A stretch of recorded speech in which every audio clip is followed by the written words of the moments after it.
বিসমিল্লাহির রহমানির রহিম।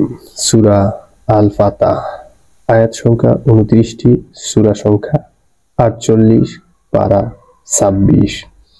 নিশ্চয় আমি আপনার জন্য এমন একটা ফায়সালা করে দিয়েছি যা সুস্পষ্ট, যাতে আল্লাহ আপনার অতীত ও ভবিষ্যৎ ত্রুটি সমূহ মার্জনা করে দেন এবং আপনার প্রতি তার নিয়ামত পূর্ণ করেন এবং আপনাকে সরল পথে পরিচালিত করেন এবং আপনাকে দান করেন বলিষ্ঠ সাহায্য। তিনি মুমিনদের অন্তরে প্রশান্তি নাজিল করেন যাতে তাদের ঈমানের সাথে আরো ঈমান বেড়ে যায়। নবমণ্ডল ও ভূমণ্ডলের বাহিনী সমূহ আল্লাহরই এবং আল্লাহ সর্বজ্ঞ প্রজ্ঞাময়। ঈমান এর জন্য বেড়ে যায় যাতে তিনি ঈমানদার পুরুষ ও ঈমানদার নারীদেরকে জান্নাতে প্রবেশ করান, যার তলদেশে নদী প্রবাহিত, সেটায় তারা চিরকাল বসবাস করবে, এবং যাতে তিনি তাদের পাপ মোচন করেন, এটাই আল্লাহর কাছে মহা সাফল্য। এবং যাতে তিনি কপট বিশ্বাসী পুরুষ এবং কপট বিশ্বাসিনী নারী এবং অংশীদারী পুরুষ এবং অংশীদারিণী নারীদেরকে শাস্তি দেন যারা আল্লাহর সম্পর্কে মন্দ ধারণা পোষণ করে। তাদের জন্য মন্দ পরিণাম। আল্লাহ তাদের প্রতি ক্রুদ্ধ হয়েছেন, তাদেরকে অভিশপ্ত করেছেন এবং তাদের জন্য জাহান্নাম প্রস্তুত রেখেছেন। তাদের প্রত্যাবর্তন স্থল অত্যন্ত মন্দ। নবমণ্ডল ও ভূমণ্ডলের বাহিনী সমূহ আল্লাহরই। আল্লাহ পরাক্রমশালী, প্রজ্ঞাময়।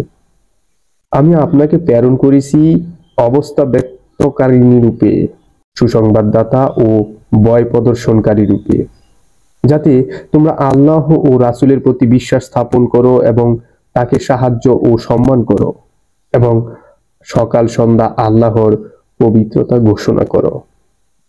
যারা আপনার কাছে অনুগত্যের শপথ করে তারা তো আল্লাহর কাছে অনুগত্যের শপথ করে। আল্লাহ হাত তাদের হাতের উপর রয়েছে, অতএব যে শপথ ভঙ্গ করে অতি অবশ্যই সে তা নিজের ক্ষতির জন্যই করে, এবং যে আল্লাহর সাথে কৃত অঙ্গীকার পূর্ণ করে আল্লাহ সত্তরই তাকে মহা পুরস্কার দান করবেন। মরুবাসীদের মধ্যে যারা গৃহে বসে আছে তারা আপনাকে বলে, আমরা আমাদের ধন সম্পদ ও পরিবার পরিজনের কাছে ব্যস্ত ছিলাম, অতএব আমাদের পাপ মার্জনা করান। তারা মুখে এমন কথা বলে যা তাদের অন্তরে নেই। বলুন, আল্লাহ তোমাদের ক্ষতি অথবা উপকার সাধনের ইচ্ছা করলে কে তাকে বিরত রাখতে পারে? বরং তোমরা যা করো আল্লাহ সে বিষয়ে পরিপূর্ণ জ্ঞাত। বরং তোমরা ধারণা করেছিলে যে রাসূল ও মুমিনগণ তাদের বাড়িঘরে কিছুতেই ফিরে আসতে পারবে না, এবং এই ধারণা তোমাদের জন্য খুবই সুখকর ছিল। তোমরা মন্দ ধারণা বশবর্তী হয়েছিলে। তোমরা ছিলে ধ্বংসমুখী এক সম্প্রদায় যারা আল্লাহ ও তার রাসূলে বিশ্বাস করে না। আমি সেসব কাফেরদের জন্য জ্বলন্ত অগ্নি প্রস্তুত রেখেছি। নবমণ্ডল ও ভূমণ্ডলের রাজত্ব আল্লাহরই। তিনি যাকে ইচ্ছা ক্ষমা করেন এবং যাকে ইচ্ছা শাস্তি দেন। তিনি ক্ষমাশীল, পরম মেহেরবান। তোমরা যখন যুদ্ধলব্ধ ধন সম্পদ সংগ্রহের জন্য যাবে, তখন যারা পশ্চাতে থেকে গিয়েছিল তারা বলবে, আমাদেরকেও তোমাদের সঙ্গে যেতে দাও। তারা আল্লাহর কালাম পরিবর্তন করতে চায়। বলুন, তোমরা কখনো আমাদের সঙ্গে যেতে পারবে না। আল্লাহ পূর্ব থেকেই এরূপ বলে দিয়েছেন। তারা বলবে, বরং তোমরা আমাদের প্রতি বিদ্বেষ পোষণ করছো, পরন্তু তারা সামান্যই বোঝে। গৃহে অবস্থানকারী মরুবাসীদেরকে বলে দিন, আগামীতে তোমরা এক প্রবল পরাক্রান্ত জাতির সাথে যুদ্ধ করতে আহত হবে। তোমরা তাদের সাথে যুদ্ধ করবে যতক্ষণ না তারা মুসলমান হয়ে যায়। তখন যদি তোমরা নির্দেশ পালন করো তবে আল্লাহ তোমাদেরকে উত্তম পুরস্কার দিবেন। আর যদি পৃষ্ঠ প্রদর্শন করো যেমন ইতিপূর্বে পৃষ্ঠ প্রদর্শন করেছে, তবে তিনি তোমাদেরকে যন্ত্রণাদায়ক শাস্তি দিবেন। অন্ধের জন্য, খঞ্জের জন্য এবং রুগ্নের জন্য কোনো অপরাধ নাই, এবং যে কেউ আল্লাহ ও তার রাসূলের অনুগত্য করবে তাকে তিনি জান্নাতে দাখিল করবেন, যার তলদেশে নদী প্রবাহিত হয়। পক্ষান্তরে যে ব্যক্তি পৃষ্ঠ প্রদর্শন করবে তাকে যন্ত্রণাদায়ক শাস্তি দিবেন। আল্লাহ মুমিনদের প্রতি সন্তুষ্ট হলেন যখন তারা বৃক্ষের নিচে আপনার কাছ থেকে শপথ করল। আল্লাহ অবগত ছিলেন যা তাদের অন্তরে ছিল, অতঃপর তিনি তাদের প্রতি প্রশান্তি নাজিল করলেন এবং তাদেরকে আসন্ন বিজয় পুরস্কার দিলেন এবং বিপুল পরিমাণ যুদ্ধলব্ধ সম্পদ যা তারা লাভ করবে। আল্লাহ পরাক্রমশালী, প্রজ্ঞাময়। আল্লাহ তোমাদেরকে বিপুল পরিমাণ যুদ্ধলব্ধ সম্পদের ওয়াদা দিয়েছেন যা তোমরা লাভ করবে। তিনি তা তোমাদের জন্য ত্বরান্বিত করবেন। তিনি তোমাদের থেকে শত্রুদের স্তব্ধ করে দিয়েছেন যাতে এটা মুমিনদের জন্য এক নিদর্শন হয় এবং তোমাদের সরল পথে পরিচালিত করেন। আরো একটি বিজয় রয়েছে যা এখনো তোমাদের অধিকারে আসেনি। আল্লাহ তাআলা বেষ্টন করে আছেন। আল্লাহ সর্ববিষয়ে ক্ষমতাবান। যদি কাফেররা তোমাদের মোকাবেলা করত তবে অবশ্যই তারা পৃষ্ঠপ্রদর্শন করত। তখন তারা কোনো অভিভাবক ও সাহায্যকারী পেত না। এটাই আল্লাহর রীতি যা পূর্ব থেকে চালু আছে। তুমি আল্লাহর রীতিতে কোনো পরিবর্তন পাবে না। তিনি মক্কা শহরে তাদের হাতে তোমাদের থেকে এবং তোমাদের হাতে তাদের থেকে নিবারিত করেছেন।